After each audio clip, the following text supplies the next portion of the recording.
भोटेकोशी नदीमा फेरि ठूलो बाढी आउन सक्ने जोखिम देखिएको छ। चीनतर्फको जलाधार क्षेत्रमा नदी थुनिएर बनेको तालमा पानीको मात्रा बढिरहेको र आगामी 3 दिनमा थप पानी जम्मा हुने अनुमानसँगै ताल फुट्ने उच्च जोखिम रहेको भन्दै नेपालमा सतर्कता अपनाउन आग्रह गरिएको हो। बाढी पूर्वानुमान महाशाखाले बिहिबार दिउँसो 4:46 मा जारी गरेको विशेष सूचना अनुसार चीनतर्फबाट नेपालको परराष्ट्र मन्त्रालय मार्फत प्राप्त पछिल्लो जानकारीमा भाद्र 10 गते बाढी तथा पहिरो आएको क्षेत्रमा नदी थुनिएर ताल बनेको जनाइएको छ।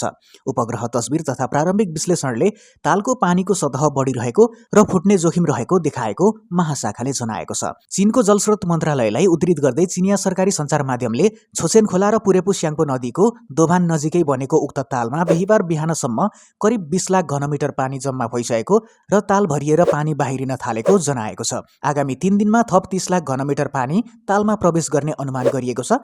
त्यसले ताल फुट्ने जोखिम उच्च बनाएको चिनिया सरकारी सञ्चार माध्यम सीसीटीभीले जनाएको छ। ताल फुट्ने सम्भावनालाई ध्यानमा राख्दै चीनको जलस्रोत मन्त्रालयले अवस्थाको निरन्तर निगरानी गरिरहेको छ। सम्भावित बाढीको प्रभाव आकलन गर्न बाढीको सिमुलेसन तथा विश्लेषण समेत भइरहेको र आवश्यक परे तत्कालीन उद्धारमा सहयोग गर्ने तयारी गरिएको चिनिया पक्षको भनाइ छ। तिब्बतको हिमालय क्षेत्रबाट आउने छोसेन र पुरेपु स्याङ्पो नदी सीमा क्षेत्रमा मिसिएपछि त्यसको जलप्रवाह नेपालतर्फ भोटेकोशी प्रणालीमा प्रवेश गर्छ। त्यसैले चीनतर्फ बनेको ताल फुटेमा त्यसको प्रभाव नेपालतर्फको भोटेकोशी नदीको बहावमा समेत पर्न सक्ने जोखिमका कारण बाढी पूर्वानुमान महाशाखाले तल्लो तटीय क्षेत्रमा विशेष सतर्कता अपनाउन आग्रह गरेको हो। महाशाखाले अर्को सूचना जारी नभएसम्म भोटेकोशी नदी किनार तल्लो तटीय क्षेत्र तथा जोखिमयुक्त स्थानबाट टाढा रही सुरक्षित स्थानमा बस्न बासिन्दा, यात्रु, उद्धारकर्ता तथा सम्बन्धित सबैलाई आग्रह गरेको छ।